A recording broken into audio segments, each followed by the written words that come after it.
No, Ketanji Brown Jackson did not lose her mind this past week. Yes, she completely played Donald Trump like a violin, like a little fiddle, when it related to his attack on the poor. She boxed him in. She painted him into a corner. She set him up. She set a trap, and he stepped right into it. And at the end, she played politics against somebody that thinks he's the politician. And she did it in a way to save lives and stop people from going hungry. I cover all things Ketanji Brown Jackson, the First Circuit Court of Appeals, the Massachusetts and Rhode Island federal courts, and how they all came to a head about SNAP payments. 1 out of 8 Americans rely, and they're on the below the poverty line, in order to have food security and dignity, and Donald Trump tries to take it away from them. And he was caught in the act and called out of the act by Justice Ketanji Brown Jackson of the Supreme Court. I cover it on the Legal AF YouTube channel, and here's a clip. All right.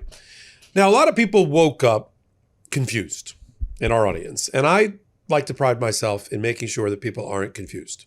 I want them to at least understand without smoke or sunshine what has just happened with the SNAP payments and Ketanji Brown Jackson having entered a temporary stay. Because I saw a lot of chatter, a lot of chatter out there about how could she, and why would she block, and she's undermining the poor, and it's cold comfort to the poor and the impoverished. And I understand, and I can empathize with all those feelings. That's not quite what happened, and I think it's actually a smart move by Ketanji Brown Jackson. And let me explain it to you. So what happened is, after 2 temporary restraining orders entered by Judge McConnell, the chief judge in Rhode Island, Trump, even though on one hand his Department of Justice was taking appeals, and he was saying in social media that he was not going to feed the poor. Is this like shocking that it took a series of lawsuits to get Donald Trump to care about Americans? It's just fascinating. But even though he was saying all of that in the in the cyberspace, in real life, they were paying out the money. So I was happy to report at some point yesterday that $5 billion of the $8 billion total payment for November hit the electronic cards, the debit cards of 42 million Americans, giving them at least, a little bit more than half of what they were looking for. I mean, it's still 37% short. And I wouldn't want to be 37% short, but at least gives them something. They can go to the supermarket now and take, their 200 of their 350 or whatever it is and go shopping while we continue to fight over the $3 billion for the poor, and which is immoral. So that happened.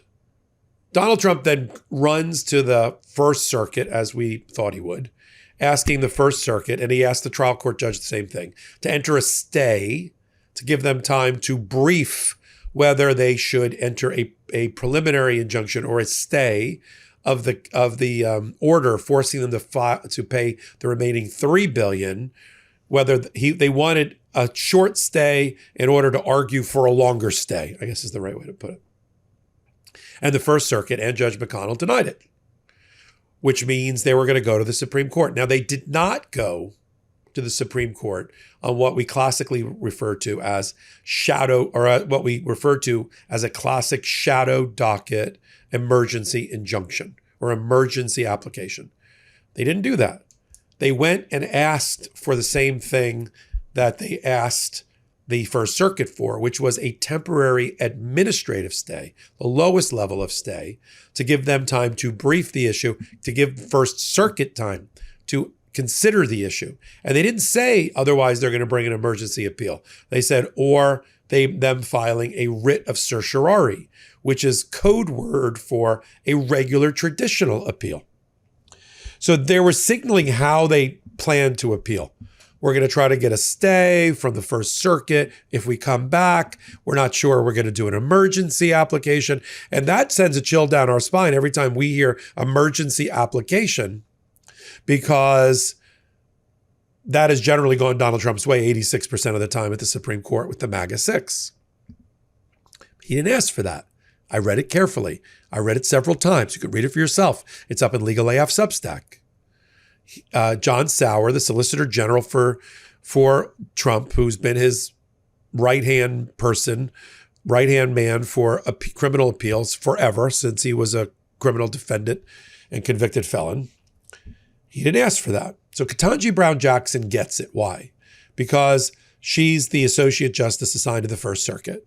And when you get a request for administrative stay, a hold the ring for a short period of time, hours or days, she's the first stop on the train for that circuit. And she issued her administrative stay for a short amount of time.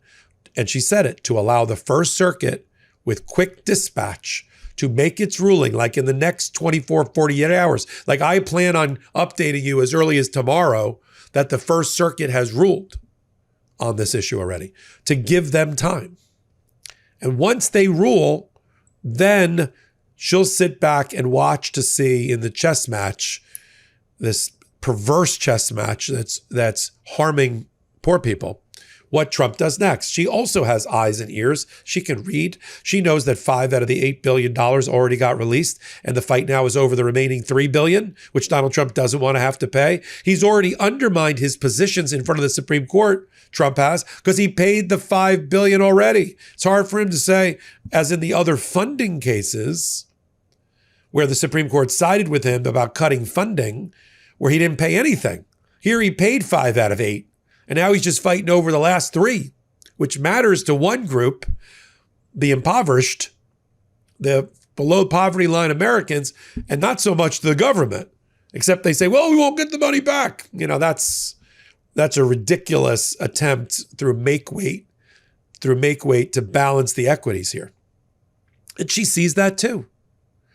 So she had to make a decision. She could have referred it to the full 9, but that would have given the MAGA 6 time to coalesce around a position. She took it for herself. Smart. Let the first make their decision. Then see what Donald Trump does next. He's under tremendous political pressure. I outlined it for you at the top of this podcast tonight. He's under tremendous political pressure to stop abusing and exploiting the poor. Americans in red states, especially, or included. So he might just pay the $3 billion like he paid the $5 billion. Remember, he told Judge McConnell that he couldn't make even the $5 billion in payments because it was too complicated and difficult. They had to make tables and graphs and charts. They couldn't just do the math and send the money to the government, to the states, and tell them just to whack off 37%. And then they made the payments within hours. So she doesn't believe them. So yes, it's outside the record, but she can read. So I know a lot of people said, no, make him pay the $3 billion. But if she denied it, they would have just filed an emergency appeal and asked for full review. She would have then been forced to send it, as is the custom of the Supreme Court. Now it's on the shadow docket. She's trying to avoid the shadow docket. She's trying to avoid all those funding decisions that the Supreme Court made in Donald Trump's favor over the spring and summer. And she did it deftly.